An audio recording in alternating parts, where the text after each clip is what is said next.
All right, everyone, and welcome back to Whaddaya Call It. I'm Chelsea Chandler, and today I am joined by Kevin Cerrito of Cerrito Entertainment. Honestly, you do so many things, I don't even really know what title I would put on your lower third. That was a big conversation of the night. What would you put on your lower third, Kevin?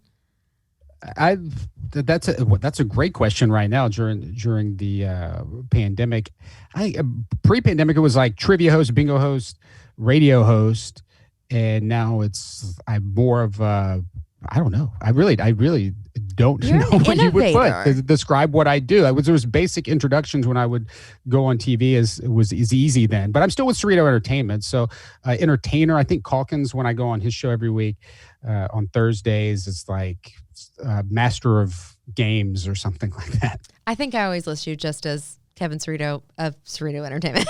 I just take the cop out there. All right. So obviously, I mean, I've known you.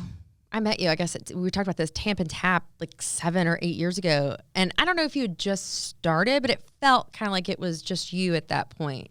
Am I wrong here?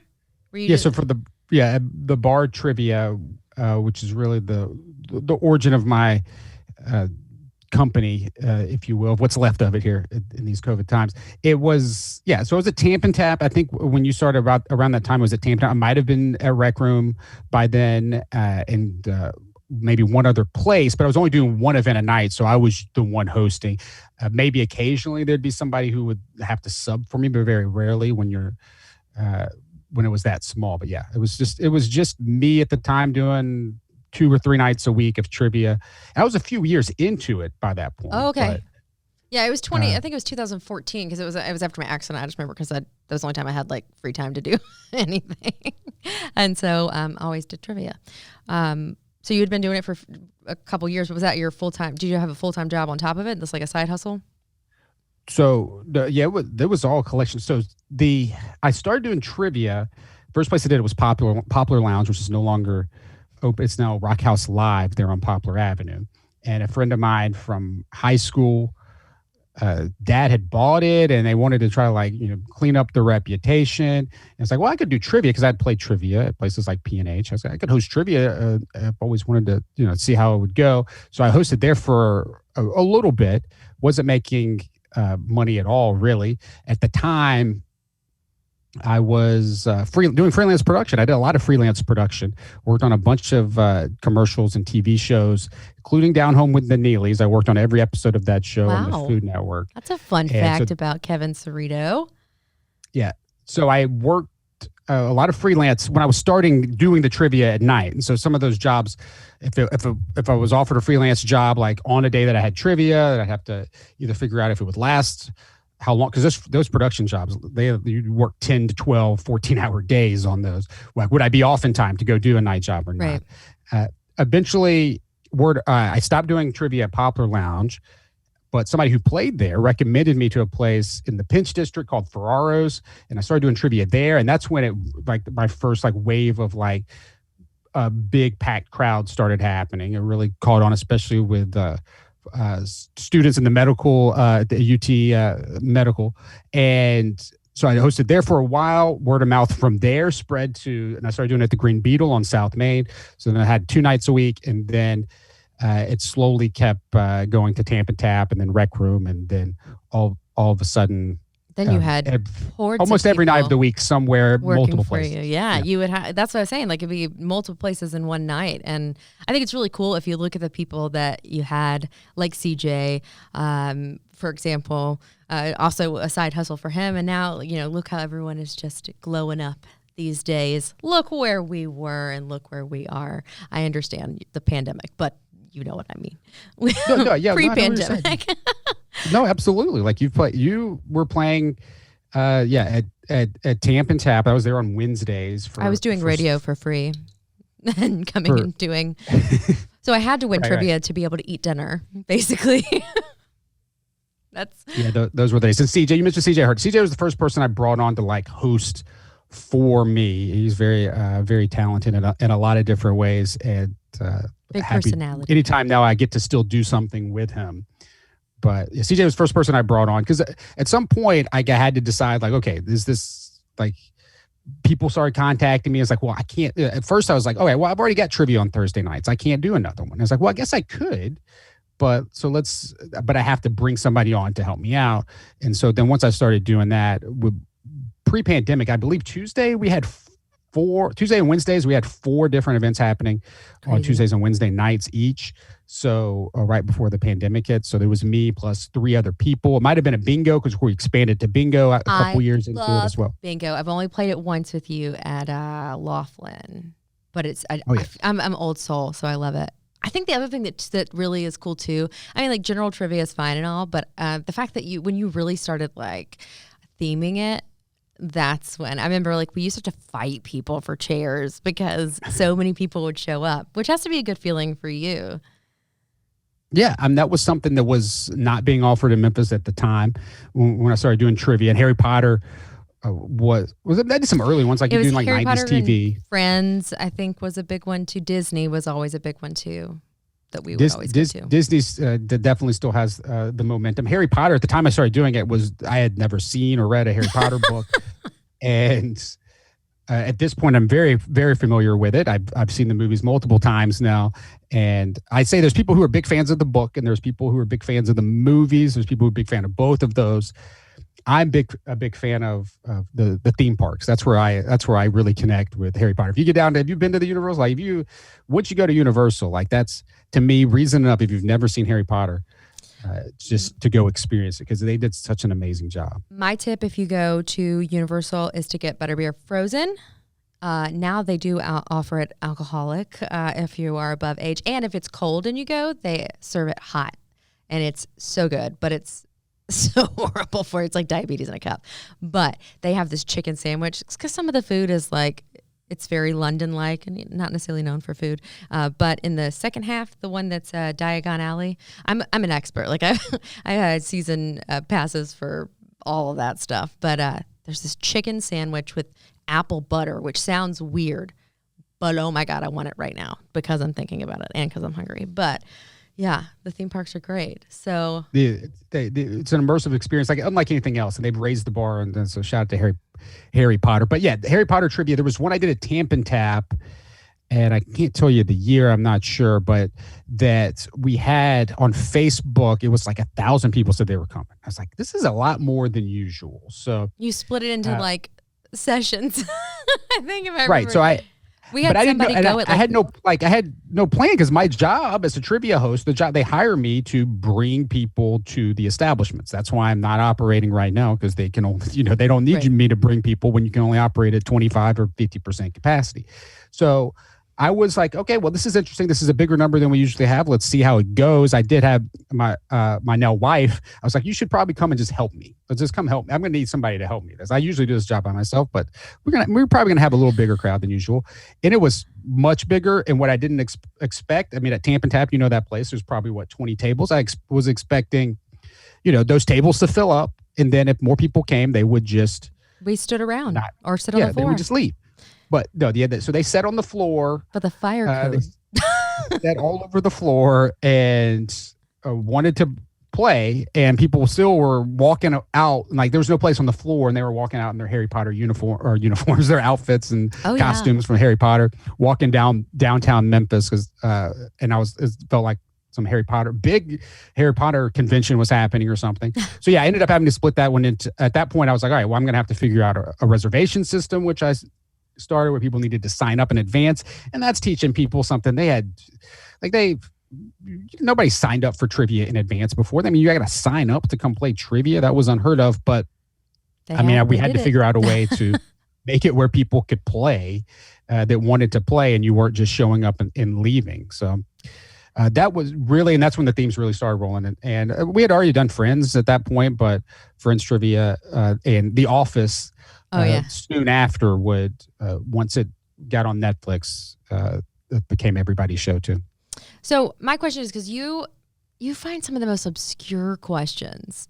So like, what are you doing? It's almost like you have Encyclopedia Brown like actually at your house. Like, and for anyone who's under the age of 30, they have no idea what that is. But how do you come up with these things? Like, I mean, literally the most obscure things ever. Are you asking like for the themes? No. Actual questions. Like when you actually ask these questions, like some of them, like obviously are not necessarily softballs, but like to kind of get people going. But then when you really get into it, it's like, how would you even come up with this question? Especially if it's a topic you don't know. Right. Well, there's I have my strong categories and my not so strong categories, personally myself. But like if it's a theme night, like so if we're doing Mean Girls trivia, which is a thing that happens. Yes, Mean Girls Day every day, October 3rd, every year. Every year on October 3rd. Every Wednesday is Mean Girls Day to some people because they wear pink. But so I mean, I'll watch the movie. A lot of times I'll watch the movie every Christmas season. We do trivia on Elf and Christmas Vacation, and I'll rewatch the movie, and I watch everything now from a totally different perspective than I ever watched before. Like I'll watch something, even if I'm not doing trivia on it, I'll watch something and be like, oh, that could be a great trivia round about something else, or there'd be an actor in it or a moment in it. I'm like, that could make a great audio round, picture round or something. And so I'm constantly like, I can't turn my brain off on that part of it, but the general knowledge stuff is, I mean, it's a little bit different. I'm part of a trivia group of an independent trivia hosts around the country, and we, especially right now, have been very much in communication, trying to give each other, motivation and guidance on figuring out what to do in these times. And it's different because I mean, I'll talk to a friend in Syracuse, New York, and they were worse at first, and then we're talking about. And then we get the regulations are stronger here, and so it's wild. But as far as like the questions, we work together on some of that, so we can help build our databases with some of this stuff and help each other out on like categories and stuff that's not our strong suit, because nobody knows everything. But it is fun to have the questions because then you do know at least the topics of the evening. Yeah, well, that's always fun to see. And I've texted you a few things like that I'll be watching. I'm like, hey, this would make a great trivia question. Like, you need my help or anything. You don't. All right. So obviously, I mean, business was booming, it sounds like. So did that become your full-time job after a while? Oh, yeah. It became my full-time job, 100% full-time job. Because we were running maybe 12 events a week. I was doing that and I was doing my radio show on the weekends on Sports 56. And so that was kind of a part-time thing. And I was hosting some events for 901 Wrestling as well. But yeah, my events, it was my full-time job to the point where my daughter was born. And so we had to make a decision with my wife. It was because she was also working full time. And it's like, you have to decide when you have a kid, like we can do daycare, who's going to watch the kid during the day. And I'm technically off and free during the day, but I'm supposed to be working to prepare for the night stuff. When you run your own business, there's so much boring, like just the accounting and scheduling stuff that you have to do. And so business was going great to the point it was like, all right, well, why don't you just like step away from your job if you want, because she, and just be the stay-at-home mom for the first few years, and I will just keep working and growing my company. So that was the plan, and she was born just a little over 6 months before the pandemic. So her hit. maternity so leave the was plan. coming So to for an about end. that long, I was working full time, and she was staying at home with the baby, and then the pandemic hit, and then like boom, so all of a sudden she didn't have a job, and I didn't have a company. Yeah. So how does that was one thing I was going to ask you. I knew that because we had talked about this, like business was going great. Life seems like it's just rolling for you. You just had a baby with your beautiful wife, Tam, and then all of a sudden just the pandemic hits, and it's just like, obviously everything taking away because you obviously still have a loving family, but right. Like what's going? My goodness, I've had so much fun. With spending more time with my daughter than I ever would during this time. But that's what a lot of people have said. Think about specifically like when I would talk to Rob Fisher, they're gone 60-70% of the year, and he had the entire year to do nothing but spend with his kids. And that's something that he'll never, forget, and they won't either, So some ups, some downs, but what is going through your mind at this moment? At that time. So I had just figured, like, it's tricky. Like, everybody has learned in the past year, like, how difficult it can be to work from home. It's not as glorious as it seems. Like, it's terrible. I worked from home, and it's even worse for everybody the past year because you didn't get to go to a coffee shop. Like when I was working from home, and every day, like I could just, if I needed to get out of the house, you just go to a coffee shop and set your computer up, and you have an office, and you got delicious coffee and all that. But I had just figured out, like, you're figuring out a schedule. Like, there's when you're working at night and you're running your own business, you need to try to figure out, like, this is what I would call like a 100% off day. Like, this is a day where I'm not going to do any work. Like, and I figured out, like, all right, so I'm going to be off Sundays. We'll have Katrina host bingo. Katrina was hosting bingo at Laughlin. So I could be off Sundays, and I didn't do any events on Monday. So, like, I had a true weekend, like, set up, ready to go. This is when it was. And right now, we still have not figured out what in the world my schedule is. Because, I'm doing beer festivals. I'm doing some virtual special events. I've got patron events. I've got so many things that I've got to keep trying out, and some things that are working that I don't know when I'm off and when I'm not. I just know when my wife goes to work, because she's had to start working again, that I'm a stay-at-home dad about 3 days a week right now.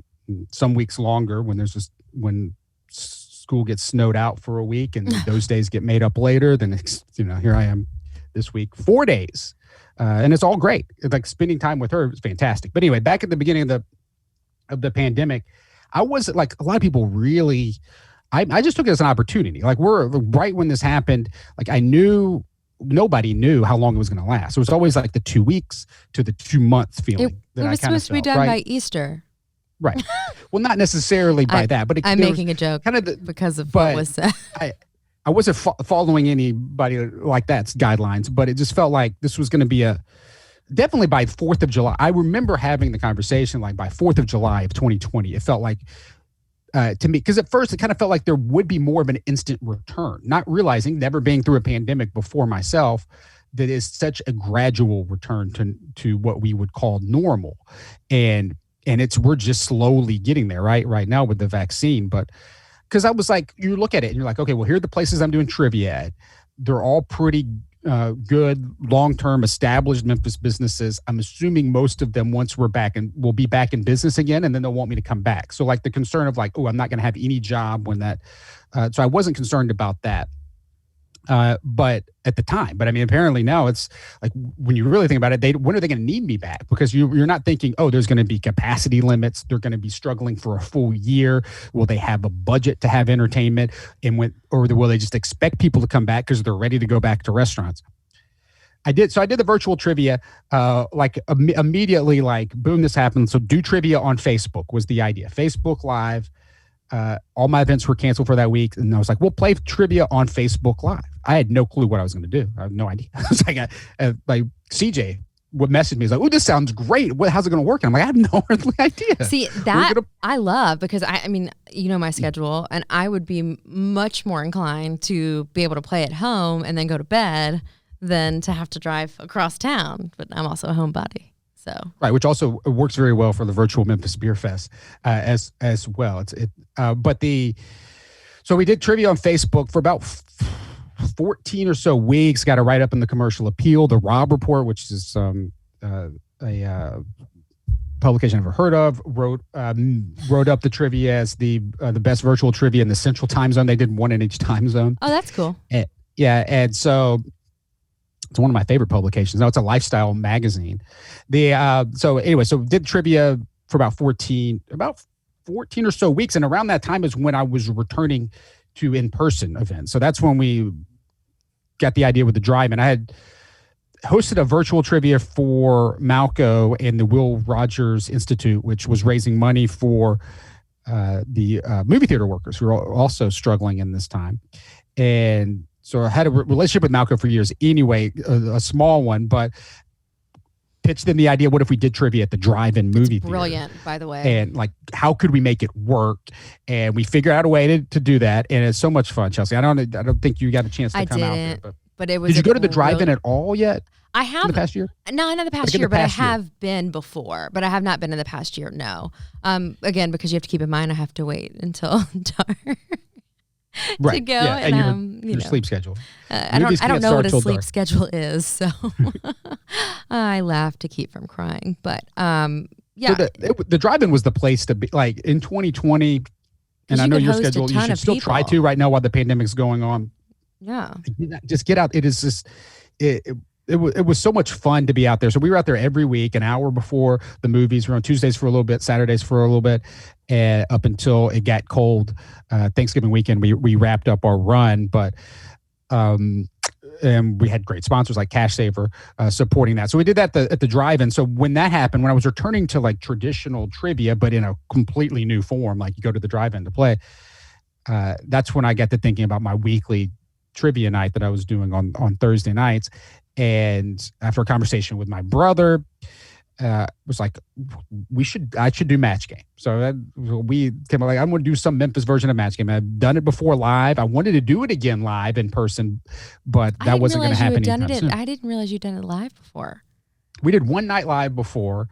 Katrina, Coleman, who's one of the regular panelists on the modern day version of it, and we did it at Rec Room live in a trivia team format once before, and very much smaller scale than what ended up being matching in Memphis. So came up with the idea. I reached out to a few folks, because sometimes I come up with these ideas and I'm like, if I don't do it, nobody's going to do it. Like and this is a good idea, but like who else? I'm the one running trivia, and I also like know all of these people from my time in the media. Like nobody else is going to. I got to do this. So Matching in Memphis, booked the first show. You were on it. Love it. And I'm obsessed with old game shows, so I was in. It was so much fun finding people who were obsessed with game shows, because I didn't know. Like you didn't know. Some people, I'm explaining what the people had to explain what Match Game was, and then there's the people who are like, "Oh, I love Match Game." Long mics. The next time you do it. The long mics, like the 70s mics, and then you hold it down, like, you know what I'm talking about, right? Oh, I know what you're talking about. Yeah, when I had to learn, like, to do the streaming, I figured out the streaming trivia and stuff really fast. I had to teach myself how to do OBS. I had to figure out a way to hook up the microphone I use still to this day is the microphone that I would use at trivia, like at the bar or the restaurant. And I just figured out a way to hook it up to my computer. And I've slowly been evolving, getting better lights, getting better cameras, getting a second monitor. Like every week, I'm kind of slowly been improving it over the past year. But so Matching in Memphis was born that night. Didn't even know what the name of it was. It was Katrina came up with the name. She just said it randomly. On the first episode. Just right, we should call it Matching. Oh yeah, that's it.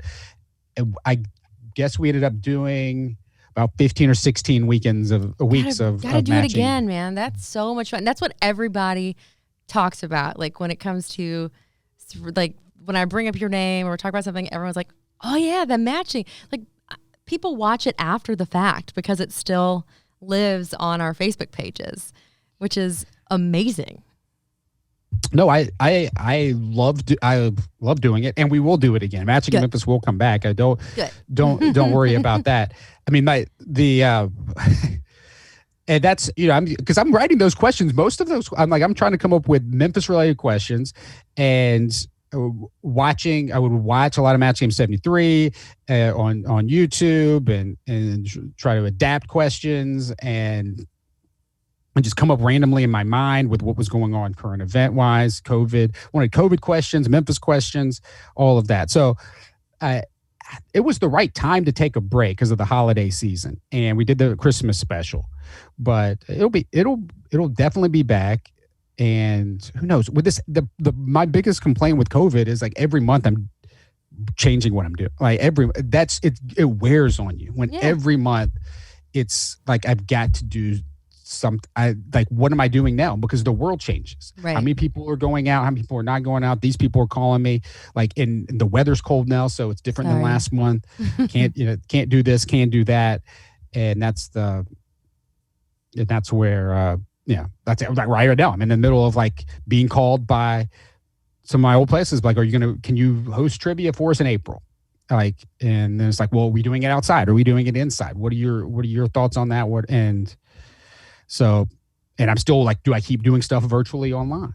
So well, my opinion about is all at the same yes. time, I'm planning virtual Memphis Beer Fest 2, which is coming up next week. Okay, we're getting there. One thing I will say that is no one, and I actually had a conversation about you the other day with Jeff Calkins, of all people. No one can knock your hustle. Like, you have fought through this to keep it going, which I think is incredible. And you've also given people something to look forward to doing, whether it's like people like me who are participating in a different capacity, or the people who are actually, playing along. But also the one thing, like, I mean, everyone in the city is struggling in some way, these businesses, and you're still out there getting these sponsorships, which I think is incredible that these companies that are taking hits are still willing to make these partnerships and, to roll the dice and do that. So that speaks, I think, a lot to you and your relationship with them in the past. So kudos to you. I just want to say no one can knock Kevin Cerrito's hustle. Well, thank you. Yeah, I'd never really had advertisers pre-pandemic. I mean, the way the business plan works for trivia, like the restaurant itself pays me to come out, and I bring them customers, and that's who in theory spend money. Pretty much works. Yeah. Yeah. And when the first stretch of me doing virtual trivia online, I was making no money. The goal was to stay relevant, but also to entertain people. I really want to give people a distraction from what was going on, and still currently, like every event that I do virtually is like, I want people to forget I always say, forget for 1 second. Just forget for 1 second. We're doing this on a screen, and just feel like you're just having fun with your friends.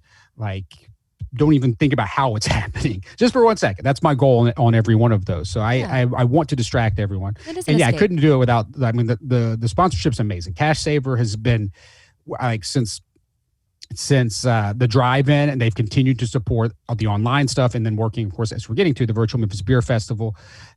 Malco, the partnership that we've had with them from them having, which is really the most COVID safe venue in the entire area at the drive-in. Tashies are great though. And then when we had to stop doing it because of weather, we're still partnering with them, and there's still the prizes that they're able to help us give people in these games are amazing.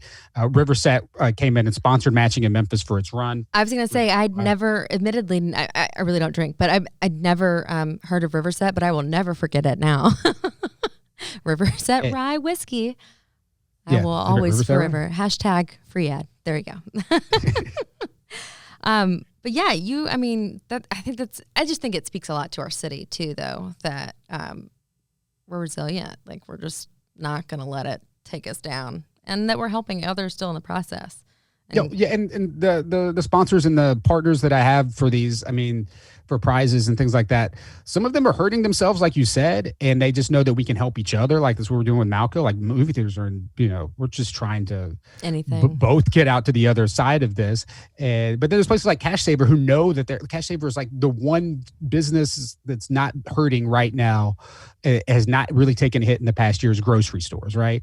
And so they know that they can help out, and they know part of my goal of my of some of my events that I'm having, some of my ticketed events, most of them, both Beer Fest and Trivia Talks, where we're donating a portion of the proceeds to restaurant workers. So like that's important to me still. Like, I haven't forgotten about my restaurant workers out there, and I don't think hopefully nobody else has as well. But everybody's tipping like they're eating at the restaurant when they get their takeout. Yes. Yes. And if you want to help restaurant workers, that's also still what I'm trying to do. Because these people, I'll talk to my friends in restaurants all the time about, like, they'll think they have their job back, and then they'll work for a few weeks, and then it got too cold, and the restaurant said, hey, we're gonna just not be open again until the spring. And so boom, you're out of a job again. And then it's that process that I've talked about.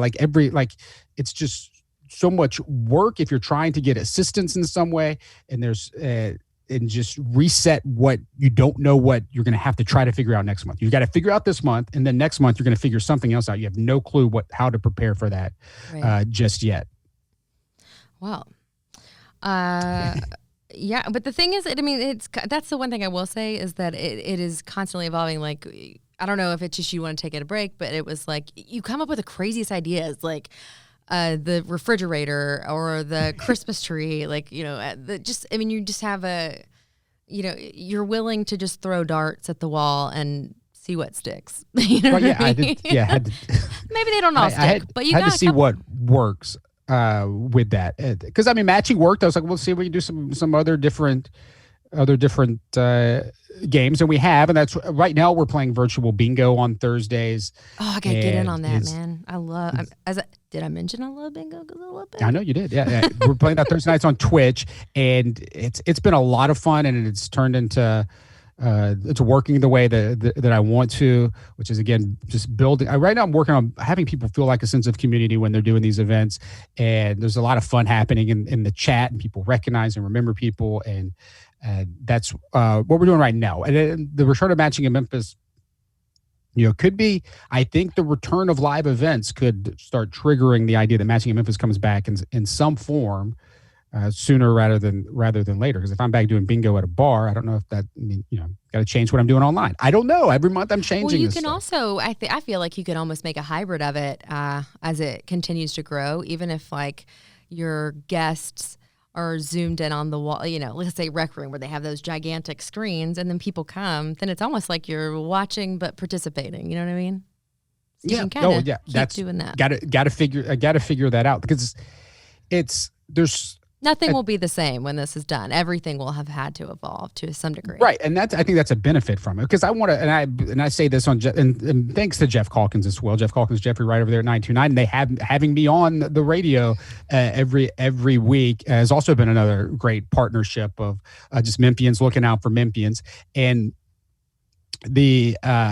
but I've lost my train of thought after this, but that's okay, because I had that was actually the next thing on my list. Because there's so much. I emphasize that, yes, it does. I do have some sponsors, and I'm doing events, but like the this is not a full-time job, not even like close. And I'm not talking hour-wise. I'm talking about income-wise. Like I was making a living doing what I was doing before the pandemic. Right now, like my wife is working because she's got to work for us to pay our bills. Like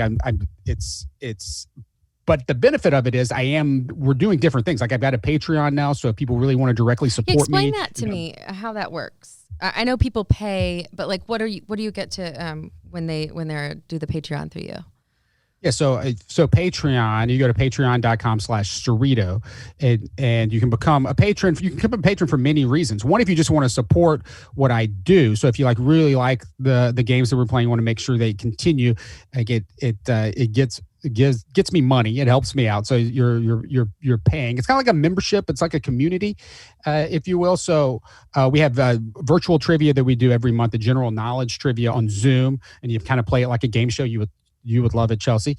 And our patrons get to go to that for special free. Events, then. You get discounted for tickets. You get we send you your bingo card automatically, so you don't have to sign up for that. So you get a lot of perks that will give you welcome shout outs. You get access. We have a monthly happy hour on Zoom with our patrons, so we'll play other games where we test out. Like, so I come up with these ideas for games. So the patrons, like, sometimes I'll test it out with them. So they'll get like a kind of a sneak peek, and let's see if this works. Let's see if bingo on Twitch works. They helped me test that. We played Family Feud. I was going to say, you got to do Family Feud, but you've done it. Right. Well, we're testing it out, right? It's in the works. Like the patrons got to test that with me. We're testing out another new trivia platform this month with the patrons. So it's kind of it's not necessarily a trivia club, but it's a community of people, mostly from Memphis, but I got people who are patrons in Florida and other spots across the country who just like trivia, like the interaction that they can get, especially at these times when you really need it. So patreon.com/Cerrito, and there's different membership levels and different perks you get on those. But like I started the Patreon, and I'm going to have to change that a little bit when we go live again, because you're going to adapt whatever your benefits and perks are. I also started a newsletter on Substack where we email out trivia questions to people. What? And so if you're a patron, you get the answers to the questions. Otherwise, you don't get the answers and you got to figure it out. But Cerrito.substack.com. I send you trivia questions every month. We had just sent out some beer questions. Better put me on this list. Sent out, had some questions about Wonder Woman when everybody was watching that. So every month that gets sent out. So I started a newsletter. Obviously, I started streaming online, and I taught myself this. So I'm going to walk away with. You definitely evolved from the original Zoom to whatever that is you use now. You've definitely, just like with, us here, we kind of got thrown into working from home, and we literally, we didn't know what we were doing, and we had to figure it out piece by piece. So, I feel you on that, because there would be days where I'd be lit for the gods, and then there would be days where you could barely see my face because we could not figure out the lighting, depending on what time of day. Like in the mornings, it was great because it was dark outside, but then by midday, it was too bright, and it was just a mess. Shout out to all the people who know how to do lighting. Right? And to friends, I had a dear friend who works actually for a different station who saw that I was struggling and literally gave me his own personal lights from his own studio and told me how to set them up and everything so that I could actually be lit. Because the problem was nobody had enough equipment to send all their talent home, Again, just Memphians supporting Memphians. All right. So you mentioned Jeff Calkins on every Thursday you do trivia. And at first I was going to ask you if you had any just random trivia offhand for me, because I love it, but I'm gonna let you think on that because I prepared some for you. Oh, you prepared some trivia for me. All right. I was not. No, of course you're not. Why would I tell you? Okay, so your category is queens. Okay, so you got 3 questions. Okay. So if you get 2 out of 3, then you are the lucky winner of a ticket to Memphis Virtual Beer Fest. Oh, okay, great. Yeah, and if you don't, the host is fantastic. I've heard he's amazing. And if you lose, then you get my continued patronage and friendship. So, it's really a win-win either way, in my opinion. Okay, question number 1. How many Miss Americas have been from Tennessee? Bonus points if you can name. Miss Americas from Tennessee, I would go with 2. That would be 1. Just 1? Mm-hmm. Any idea who it was? It could be a famous person. Is that famous? They are related to someone very famous. I don't know. Tell me. Kelly Cash, who is the great niece, of course, of the Man in Black himself, Johnny Cash. America, that was whether you said Miss America. So 1 Miss America. From Tennessee so far. Yeah. Wow. Okay. All right. What was Queen Elizabeth I's nickname? Queen Elizabeth's first nickname. No, I'm just saying Queen Elizabeth, not the current one, the one in the Elizabethan. Your Royal Highness. That would be incorrect. It would be the Virgin Queen, and that was because she never wed, so she never bore any heirs, and so she ended up when she had to, not abdicating the throne, but when she died, it went to James I of Scotland, which is, I believe, Mary of Scott's son. I'm a history nerd. Okay. Now, your final Queen-related question. What movie did the band Queen write and perform a soundtrack for? I thought I once knew this, and I like this. This is a good way to use the theme. You like that? Because you didn't expect that. You didn't expect me to be all over the place. Look at me learning things. That's a great one. I've done a round of trivia before on famous bridges, so you have the Golden Gate Bridge and the Hernando de Soto Bridge here in Memphis, but then Jeff Bridges was question 5. Exactly. I love that stuff because it catches you off guard. Okay, now answer my question. That was me stalling to say I knew it was. I don't know. It was Flash Gordon. So the band Queen in 1980, and actually it was one of the first movies to ever use a rock band entirely for the score and music of a movie. Well, what year was that Miss America pageant? I want to say she was 1987-ish, right around then. She's not. Just seeing if they were all your questions were predated when I was born, except that Miss America. I knew that one's right around when I was born. I'm obsessed with English history in general. What's one of my degrees? I'm a nerd. My nickname is literally Cliff Clavin, and for anyone who doesn't know who that is, it's from the movie or the TV show Cheers. The guy that sits at the bar that always has something to say about everything because he just knows a little bit about everything. So that's what I've been given. I don't know if it's. I take it as a compliment. I choose to take it as a compliment. But at least my co-career John Paul tells me that if he ever is on Who Wants to Be a Millionaire, I am his lifeline. I'm his phone a friend for sure. So. Oh wow, that is. It's quite the compliment, right? I mean. Yeah, that's a great compliment. I think people would want to list me, but I don't know if that would be. Well, you smart. You didn't answer, so. I give you multiple choice, so I could definitely help you. That's true. Really, that actually makes some stuff harder, when it does, because then you have to start your Well, I didn't think about that. Could be the answer. It's like, no, it's not. All right, so I know you did radio and wrestling and stuff. You do any of that stuff now? Right now, the radio I'm doing is with Calkins once a week. So my show is still technically on hiatus over there at Flynn Broadcasting. Like a lot of things are over the there. Wrestling, when 901 Wrestling resumes, I will be the in arena host, the host of that for the live show when they do return, which could be as early as April. Again, it does seem like we're moving fast, but then I think we're moving fast with the vaccination stuff. But then you see 12,000 in one day is pretty good. But then I know exactly what you're going to say. The percentages are still so low. Oh, I thought you were going to say the removal of the mask mandates. Oh well, that's going to slow stuff down. Yeah, but I think it's spring break this coming week for people. I didn't realize they were doing that because they'd canceled Thanksgiving or fall break or whatever. So I didn't realize they were doing spring break. But apparently. It's a thing this year. I haven't even thought about that. It's just looking like it's so hard because part of what I'm expected to do is try to know where we will be, in a month.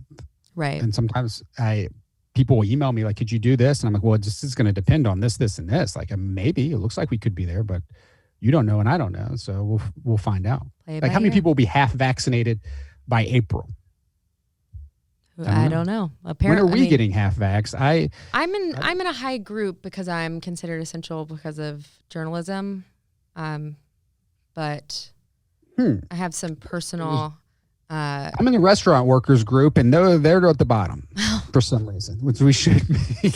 Not that I'm not trying to jump. I want my restaurant workers and my colleagues and the bars and restaurants should be at the top of that. List after the teachers and the seniors and also our grocery store workers as well. I just heard today in one of our news stories. I don't remember where. I think it's in Mississippi somewhere. Once it's moved into phase 1C on Monday, that it's based on the honor system. So I'm just saying. I think it might be already, from what I've heard. I think it might be already. Well, I don't know. All I know is that my dad is fully vaccinated and my mom is halfway vaccinated. And when she gets that back, I'll feel a lot better because that's where all my anxiety has come from. Because my dad is 80, my mom is 66, so and she has a respiratory condition, so that's where a lot of my anxiety with this is kind of like myself. I cared less about myself than I did about my parents as far as that goes. Oh no, absolutely. Yeah, my parents are actually very similar ages, and they're half vax now. So okay, so. On the vein of wrestling, the reason I brought that up is because also I grew up a huge wrestling fan, and my dad didn't understand it because he didn't watch it. But I would sit and I watched Monday Night Raw. I'd watch all of it when it was all split, when it was WWF and WCW and every night, all that kind of stuff. And my dad didn't get it, but he gave me his credit card every Sunday whenever I needed to get, the pay-per-view. Wow. He would get them for me. Yeah. Well, I can still sing. If you ever need, my favorite wrestler of all time was Shawn Michaels. If you ever need me to sing his entry music theme song, I can. So I also still have a hat of his and glasses and everything. I'm a big fan. Big fan. So, but I do have a question for you. Sure, yeah. Sting or Razor Ramon? Sting or Razor Ramon? Or Razor Ramon. / Razor Scott Ramon. Hall.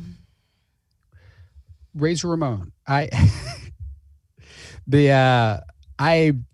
I would say Razor Ramon. Yeah. I mean, I wasn't a Sting guy, and the wrestling is, I could talk about wrestling forever. Like growing up in Memphis, you become a wrestling fan. You watch it at some point. You know somebody in your family is a fan of wrestling, and I watched it through the peak, and but I wasn't like, because always blame Jerry Lawler for this, but because Jerry Lawler was in WWF, been taunting me all week because he's in Florida and it's been cold up here, and he's like, "Well, Fort Myers is nice and warm." I'm like, "Shut up, Jerry." But because growing up in Memphis, you were an automatic fan of the King. So like you're watching Memphis wrestling, but you're also, if you're watching the national stuff, I watched WWF because the Lawler was there. So I didn't watch that much WCW, even though it makes sense. It's a Southerner that you would embrace the more Southern style professional, the one that based in Atlanta. So I didn't watch that much Sting. I'm more of if you ask like Sting or Flair, yeah, it's Ric Flair. Well, so Sting is always to me, even though though. Sting was a Memphis wrestler at a time. You know this. I did not know Sting that. wrestled in Memphis. You know who his tag team partner was? I don't. The Ultimate Warrior. I dressed up like the Ultimate Warrior for WrestleMania 30, which actually was when Scott Hall was inducted. I had no money. Philip Dean, who is a dear friend of mine from high school, neither one of us had any money. We got free tickets at the very top of the Superdome and somehow got dollar tickets to ride the Metro bus. Literally got off the bus, went inside, had to get back on the bus and get back home. We couldn't even get a hotel room. So no nosebleeds in the bus. That is Didn't matter though. True wrestling fan. But now to go to WrestleMania is an amazing experience. I was at that WrestleMania and one other one, both of them, the ones in New Orleans, and it's incredible. And that's the thing is like I was so young when I was into it. But the reason I asked you that is if you remember, so I'm friends with Scott Hall now, and so that was the correct answer because I was going to call him and tell him that he needed to be. You're because I know I've seen y'all tweet at each other before back in the day. Yeah, I'll FaceTime him. He used to FaceTime me like in the mornings when he would go walk because I'd be one of the only people like awake. Does he answer his phone? Hey yo. Hey yo. No. Sometimes, but usually it's a little more flirtatious, and I'm like, let's. He was just a great character because I wouldn't. Yeah, I mean, he was such a great character compared to Sting, who was just a quiet character for so long. I like the charismatic wrestlers who can cut a promo, and Sting hasn't done much, but Sting is back now. You know, Sting is back. I do know that. That's why I brought it up. Yeah. Also, I was looking at his top matches, and anyway, he's actually invited me. He's invited me to go with him to WrestleMania a couple times. I've gotten to FaceTime with Ric Flair. I've gotten literally wooed on FaceTime, so that was pretty cool. But if you remember your radio show, he called in and he tried to pit me against Ric Flair's daughter, and I'm like, what? No, she'll literally murder me. I think this is the stuff that's coming back. Like, and he the had idea just been at Grizzlies night. That's how we met. Like, I was joking with him on Twitter, and he just responded. We became friends like that because I'll talk to anybody. I thought it was cool that Scott Hall followed me on Twitter, but you're like FaceTiming with him. I do remember that. I do kind of remember that now. It was Ric Flair, and he was like, I put my money on Chelsea. I'm like, I wouldn't. Don't do that. I'd run away. I mean, I may have like a cute outfit. It's like rhinestones going, but like, I'll tap out. I'm gonna have to go back and revisit that. Yeah, it was a long time ago because he told me he was gonna be on your show and to listen, and I was like, no, why would you say that? But good answer, because then I was gonna start some Twitter beef between you guys. Okay, let's see. Memphis Beer Fest. We're gonna finally get to. So you already had one. Obviously, it must have gone pretty well because you're having another one. I know you named a beer, and I love the name. What 901? It's 901 somewhere, right? Right. Yeah, it's 901 somewhere. Yeah. Okay, so what are you doing for this one? Are you naming another one, or like what's the deal? Yeah, Virtual Memphis Beer Fest 2 is Electric Broogaloo is what we are calling. That's awesome. That's what we're calling it. Like, that's like the production name here. It's not really what we're promoting it as, but that's what we call it among ourselves. Start calling it. That's brilliant. Start calling it that. All credit goes to Taylor over there at Cash Saver. Cash Saver is the destination for beer. I know you don't drink, Chelsea, but I was going to tell a story. I went to CBU and I learned that Cash Saver is a hidden gem. First of all, their food is all the exact same, and it is much cheaper. And as a college student, and they have hands down the best beer selection in the city. And the Grizzly used to do their growler events there. Like, you got to check it out. It's amazing. Best beer in the city, in the region, possibly. And so they were sponsors of the drive-in earlier in the summer last year. And at some point I came up with the idea, it's like, somebody could do a virtual beer festival. And I was like, explaining to my wife, this is how it would work. And she said, okay, well, you should be that someone. And I'm like, explain how it works, because we pick up the beer. Well, like, explain how all that works. Yeah. So you buy your ticket, and then what you do is your ticket includes some beers, and you add some beers and some snacks. If you go VIP, you get VIP snacks plus, and you know what a VIP snack is in Memphis, right, Chelsea? You know what that is. I don't. You get Brim's potato chips and Poncho's cheese dip, of course, and then we all throw in a little extra stuff as well. But last time we had a growler that was part of the VIP package. This time it's 901 Somewhere glass. We're really that's the reason the Boogaloo thing didn't take off, because we're really leaning into the It's 901 Somewhere. I think it was Holly from I Love Memphis that came up with that, right? Yeah, it was her. She's the one on the panel last time that came up with that name. So the Beer Fest, you buy your ticket, you get your beer, you get everything you need from the festival. You pick it up at either Cash Saver or High Point Grocery. After you pick up time, you bring it home, and you can watch the festival live, which I highly recommend. But even if you can't watch it live, even if on March 13th you're like, I got something else to do, but if you like beer, you can still you'll get sent the link, and you can go watch it later and sample the beers as you go along, or however you want. But at a regular beer fest, it's chaos. You walk around and you just like sample beers and hang out with your friends. This is a virtual version. So every half hour during the festival, we open up another beer and we taste it. And we do so virtually live with somebody from the brewery. So you're watching along from wherever. You're not on the Zoom with us. You're watching with possibly your friends. Like my neighbors set up outside. And set up the TV outside and socially distanced with their friends, and like watched it and kind of like had an event. Like, this is our way to hang out. And so you can do it however you want. You can do it by yourself at the house or whatever. You can share the beers with other people or anything. But anyway, so every half hour we do tastings, but we also have entertainment like live music. We've got Amy LaVere, John Paul Keith performing. Our VIP happy hour. You've got to go VIP if you get a ticket. Our VIP happy hour, we're going to have a virtual magic show, which is something I've wanted to do since the pandemic started. I was a magician's assistant once, and I had to sign an NDA because like they pay so much for these illusions. Like, I had to sign a legit NDA that I wouldn't disclose how they were done. I believe it. Let me just give you a little tip. You do have to be small, which most people don't realize unless they see me. I'm very short.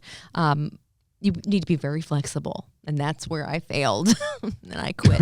That's why my career as a magician's assistant was very short-lived. So that's all. I have no. Yeah, what the things ways, I've done a really lot of weird things. This is why I say Cliff Clavin. I can talk about anything. Well, yeah, magician's assistant. So we got a virtual magic show on. So that also the VIP ticket includes the happy hour. So you get extra beers, you get a bunch of go VIP. Trust me, you get your money's worth. So what's the difference in the ticket price? It's $40 or $60. But that comes with all the drinks anyway. I mean, so. Yeah, entertainment. So it includes your drinks. I mean, really, the value of what you're getting, because what we're doing is we're handpicking these. Taylor over at Cash Saver is trying to find beers. 8 of the 11 beers in the festival you can't even. I know who you're talking about. Big beard guy, right? Find in Memphis. What's that? Yeah, Taylor with the big beard. Yeah. See, Taylor James. I know all about Cash Saver beer, even though I don't drink it. So 8 of the 11 beers at the festival you can't find in Memphis if you wanted to. And then right now, like you might be able to get them once the festival happens afterwards. Some of them you won't even be able to get. Some of the stuff is like taproom exclusive that we're getting sent in from like Asheville and stuff. So the beer is very exclusive and all. That's kind of worth the price of admission already. At the first festival, we had a panel where everybody at the festival got together. We had a panel and suggestions from people who were watching. We voted on what should be the name of the next Memphis beer. And Bosco's and Beale Street are actually brewing that beer. And they said before the festival last time that they would do it. And so they're working together on a collaboration. The winner of that was It's 901 Somewhere. So that panel you were talking about, Holly Whitfield from the I Love Memphis blog was on the panel. That was one of her suggestions. We came up with a ton of great names for Memphis beers. And that's the one that won. I'm excited about it. I'm a Jimmy Buffett fan and a Memphis fan. So it's a perfect beer name for me.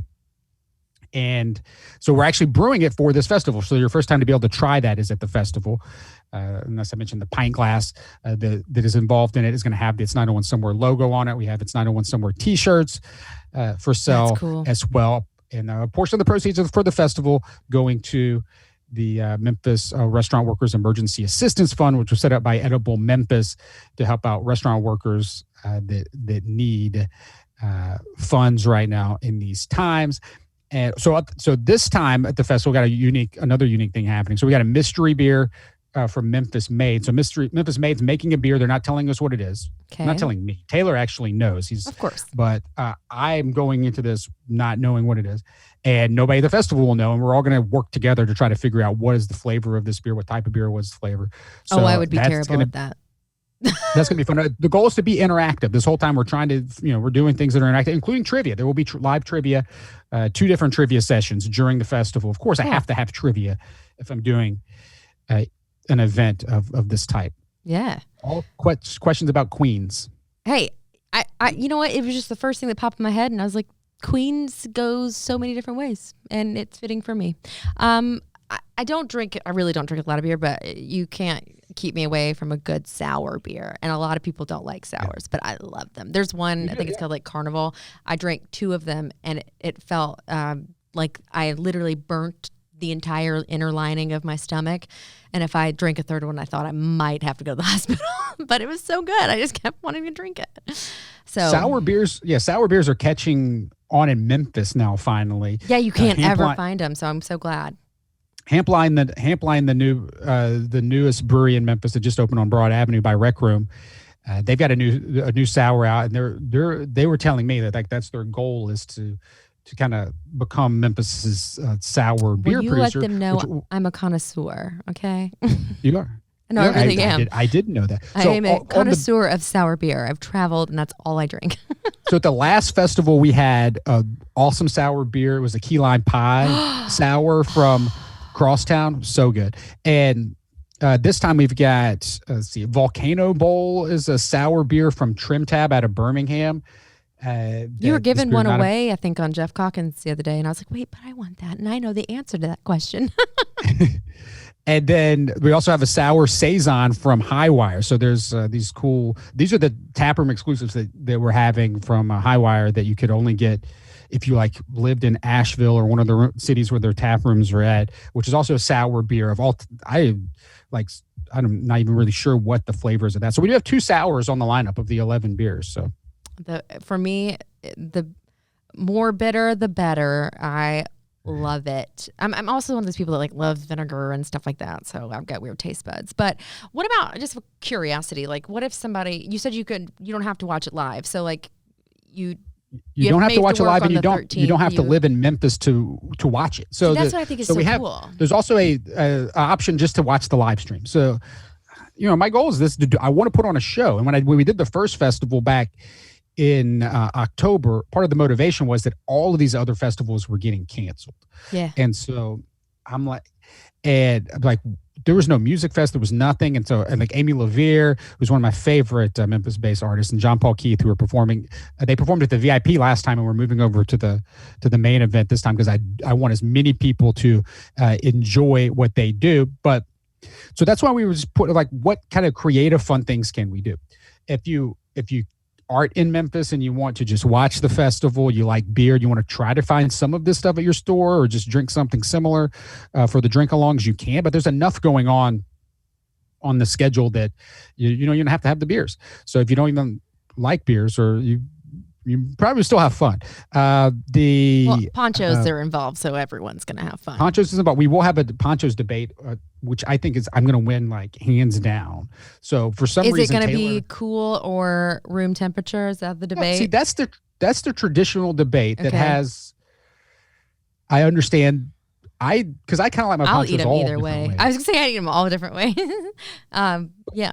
Because they serve it to you at the restaurant. That's room temperature. I like the yellow sauce. Room temperature is probably the best, but not totally room temperature. A little bit cold. But if you want to warm it up, I'll eat it because it's cheese dip, and that's how most people eat cheese dip. But you got to be careful because your container will warps.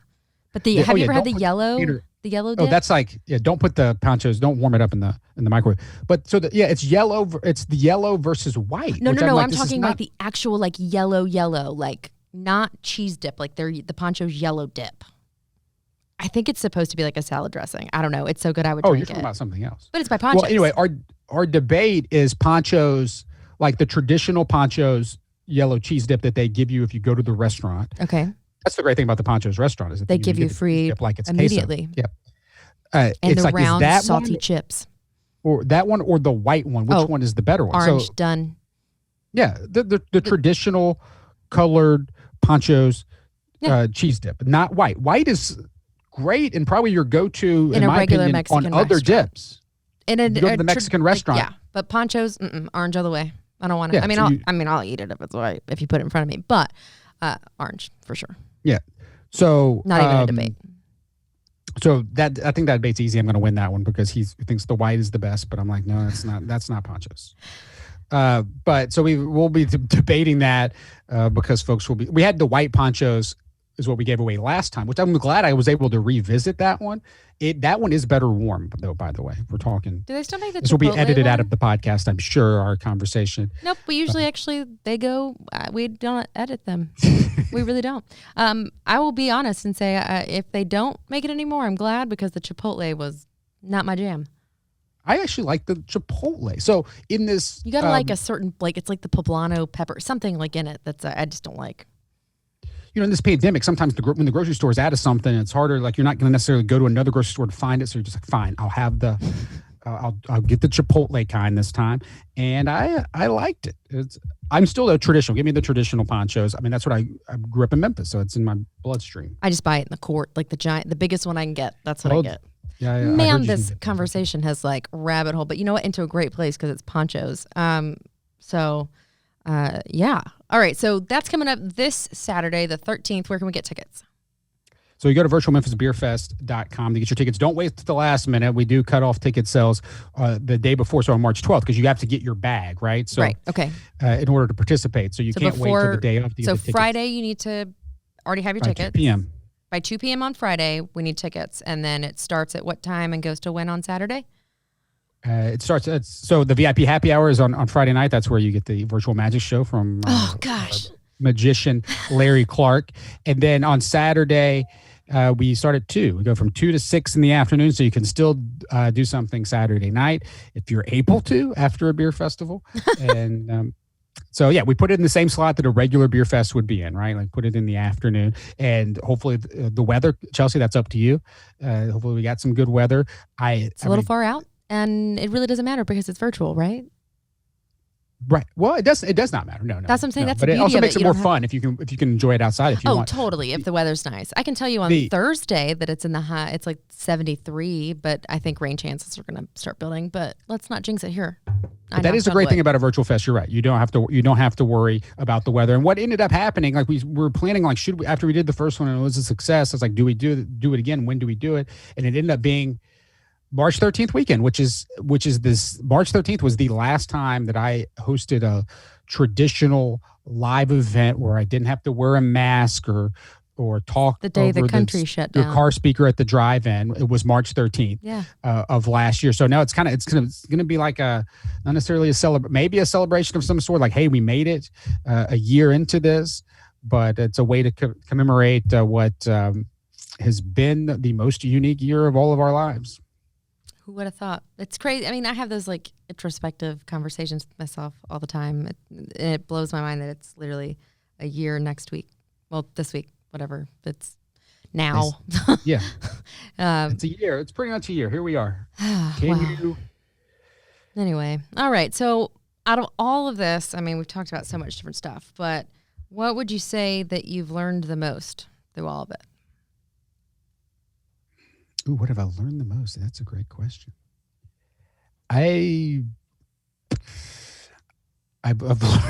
learned. I'll go back to OBS. No streaming stuff that I've learned. I've learned so much. I've learned so much stuff. I've learned how like Twitch works. I've never got on Twitch before. I've never heard of Twitch before. And I know you're looking for a bigger. Like I've learned actual like skills that I didn't think I needed or wanted, but. I've learned that if it's a rant I can do, but I've learned that people in leadership positions do not necessarily understand how the economy especially for people in the restaurant business. I think a lot of that has been mishandled with the percentage, like what's the difference between a bar and a restaurant that was happening here in Memphis. And like there is no difference between a bar and a restaurant in 2021 or 2020 no last year. Since they get rid of the smoking, there really isn't a difference as long as it serves food. Yeah, there's not. I mean, you look at the smoking guidelines, sure, but there's still not. Like some of the restaurants that were forced to close were also smoke-free establishments. And so I've learned that, but I kind of, that's one thing. I don't know. It's not a great thing. I know it's not great. I think these are skills these are things I think when things start going, you're going to be able to take with you and evolve what you've already, like your business is going to evolve and grow from the skills that you learned. I think you could turn this beer festival into a regional thing. I mean, you have to change the name probably, which I don't necessarily like because I love everything Memphis, but you could turn this into something big and keep the virtual stuff going and keep it, like you said, you have people in Florida playing, it could just continue to grow and continue to make money when the world gets back. That's what I learned, but like I've really like the time that I like getting to spend with my daughter, like it's like the best time to hang out with her, the age that she is. And it's been awesome. So I know, your priorities are definitely in check. Hopefully with everyone, when you move forward, I've learned that I do as much as I go out every night, I like staying at home. I've enjoyed staying at home a little bit. I'm ready to get out now. It's frustrating, but I would give anything to travel, but I've never been like a party girl. And so I was laughing, like half joking with someone. It's like, well, when the pandemic's over, I'm going to have to come up with like actual reasons to tell people why I can't come do something. But yeah, my job usually gives me a pretty good out. I got to get up at 2:30. I'm sorry.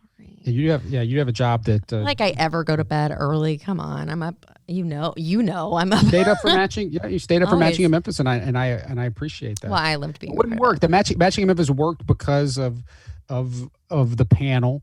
It wouldn't have worked. I mean, you, Muck, Katrina, the regular panelists, and all the special guest panelists that we had. Like that's why it worked. It was fun, and it definitely helped me. I mean, it gave me something to look forward to.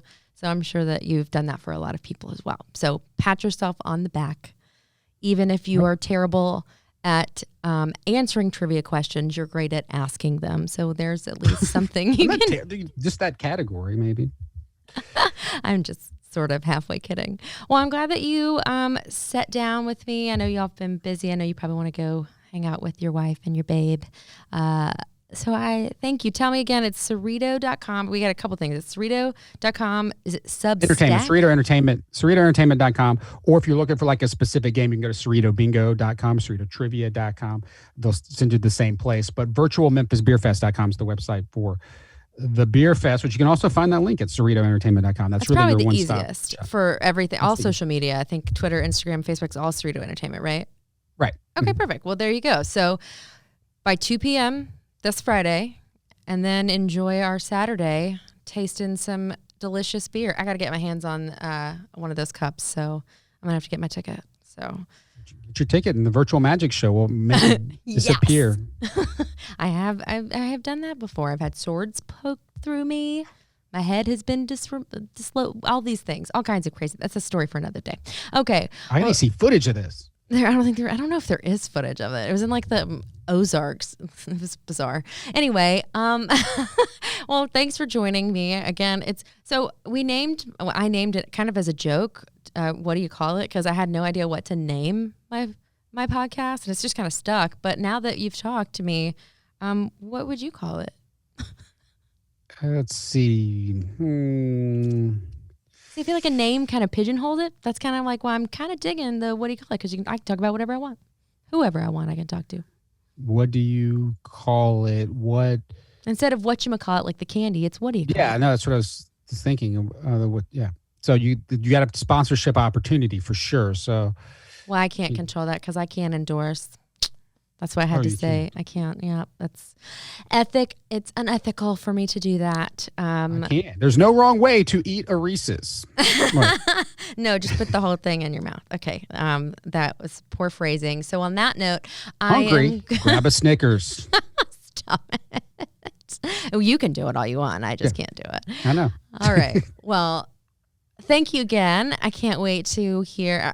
I just love to see the way your brain works and all the ideas you come up with. So I can't wait to see what else you come up with. And I'm literally about to go sign up for your newsletter, Cerrito.com/Substack, because I want my trivia questions, just so I can be more obnoxious. But thank you and good luck this weekend and beyond. Yeah, thanks for having me. You get all your candy at Cash Saver, and I'm sure I'll see you here on the internet very, very soon. I'm sure. All right, have a good one.